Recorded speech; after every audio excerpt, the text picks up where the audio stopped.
मित्रांनो, स्वागत आहे तुमचं अभ्यास हाच मंत्र या यूट्यूब चॅनलवरती. तर आज आपण शिक्षक भरतीविषयी माहिती घेणार आहेत. पहा, तर जिल्हा परिषद बीड शिक्षण विभाग माध्यमिक यांच्यातर्फे एक परिपत्रक निर्गमित झालेलं आहे बघा.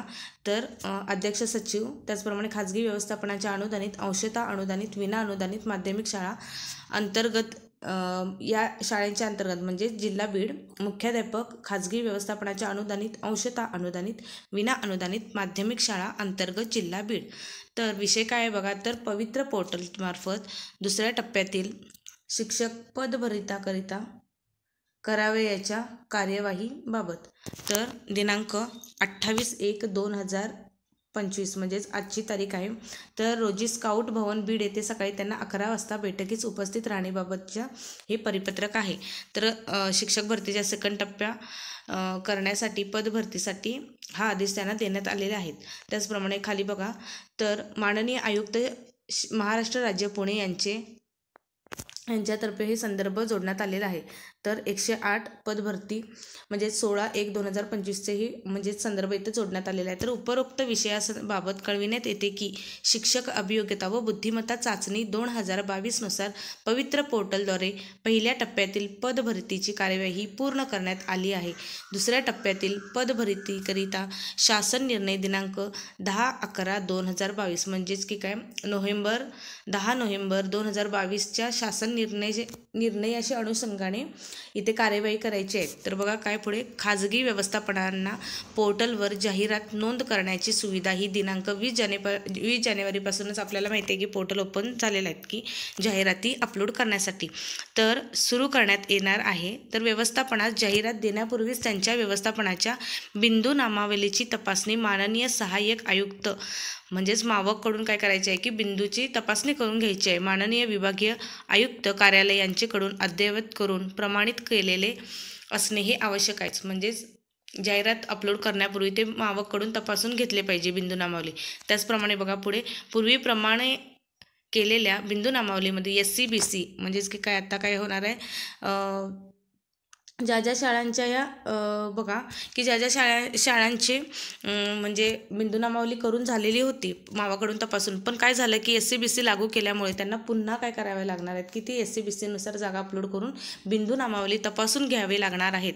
तर त्या संदर्भात इथे माहिती सांगितलेली आहे. तर बघा, पूर्वीप्रमाणे केलेल्या बिंदू नामावलीमध्ये SC-BC ह्या प्रवर्गाच्या आरक्षणामुळे बदल झालेल्या व्यवस्थापनास बिंदू नामावली अद्ययावत करून दिनांक 27/2/2024 नंतर प्रमाणित केलेले असणे आवश्यक आहे. म्हणजेच की काय 27 फेब्रुवारी 2024 नंतर म्हणजेच SC-BC प्रवर्गाच्या आरक्षणामुळे बदल झालेली आहेत.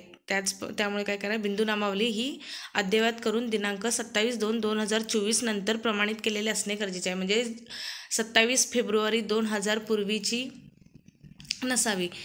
त्याचप्रमाणे रिक्त पदांची मागणी करताना शालेय शिक्षण विभाग शासन निर्णय क्रमांक संकीर्ण 2023 म्हणजेच इथं बघा प्रक 174 TNT 1 दिनांक 21/6/2023 मधील तरतुदीनुसार म्हणजे हा संदर्भ देण्यात आलेला आहे.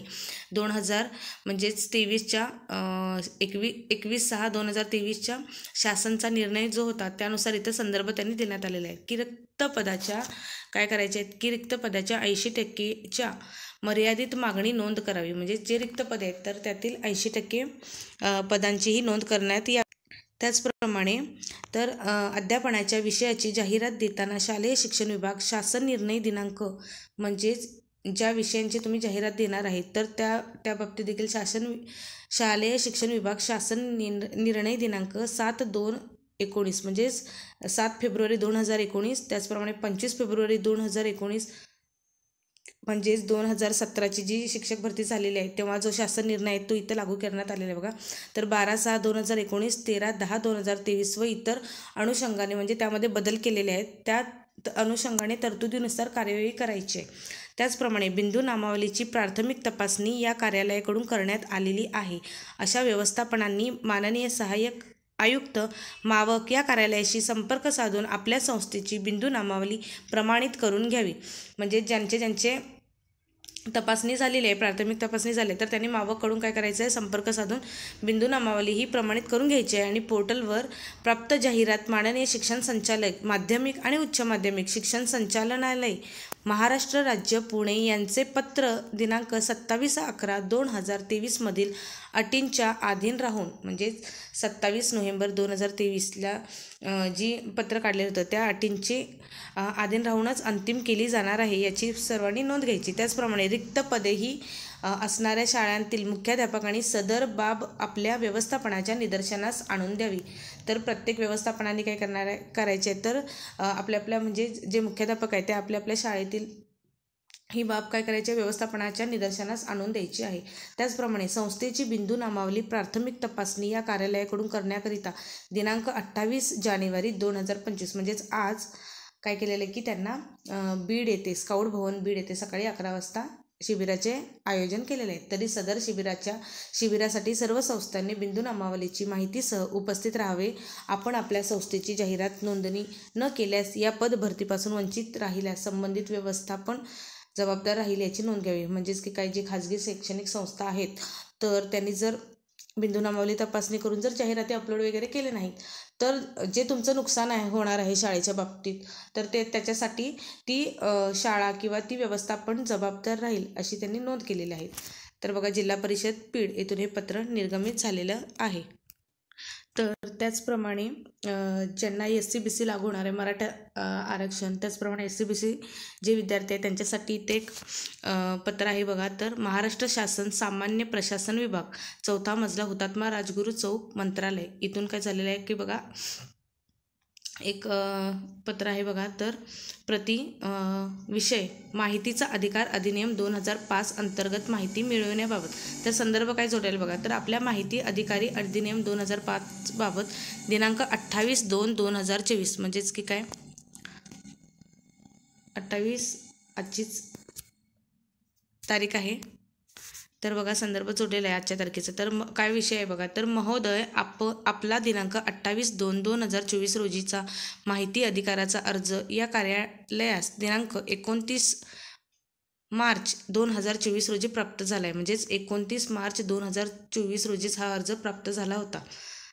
त्याचप्रमाणे आपल्या अर्जात आपण नमूद केलेल्या मुद्द्याच्या अनुषंगाने नमूद करण्यात येते की SC-BC आरक्षण अधिनियम 2024 दिनांक 26 फेब्रुवारी 2024 पासून अंमलात आला असून, म्हणजेच की काय SC-BC हे किती तर 26 फेब्रुवारी 2024 पासून काय आहे अंमलात आलेला आहे.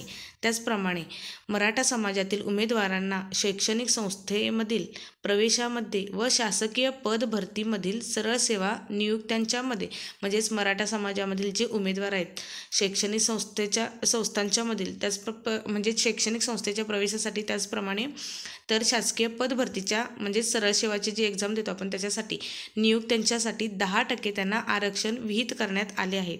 त्यांच्यासाठीच बघा तर 10% आरक्षण हे विहित करण्यात आलेले आहेत. या अनुषंगाने दिनांक 11 मार्च 2024 व दिनांक 15 मार्च 2024 रोजीच्या शासन परिपत्रकान्वये जात प्रमाणपत्र देण्याबाबत सर्वसाधारण सूचना देण्यात आलेले आहेत.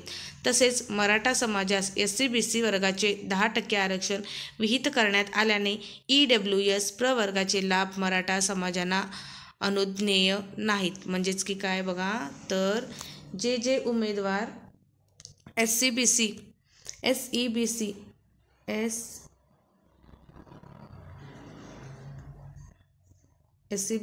म्हणजे जे ओपनचे आहेत, जे ओपनचे कॅन्डिडेट आहेत तर ते SC-BCचा लाभ घेतात. तर त्यांना काय आहे तर त्यांना EWS लाभ समाजांना अनुशेष नाहीत. म्हणजेच त्यांना काय EWSचा लाभ घेता येणार नाही. म्हणजेच SC-BC वर्गाचे 10% त्यांना आरक्षित विहित करण्यात आलेले आहेत. त्यामुळेच काय होणार आहे की EWS प्रवर्गाचे लाभ मराठा समाजाला अनुज्ञेय नाहीत.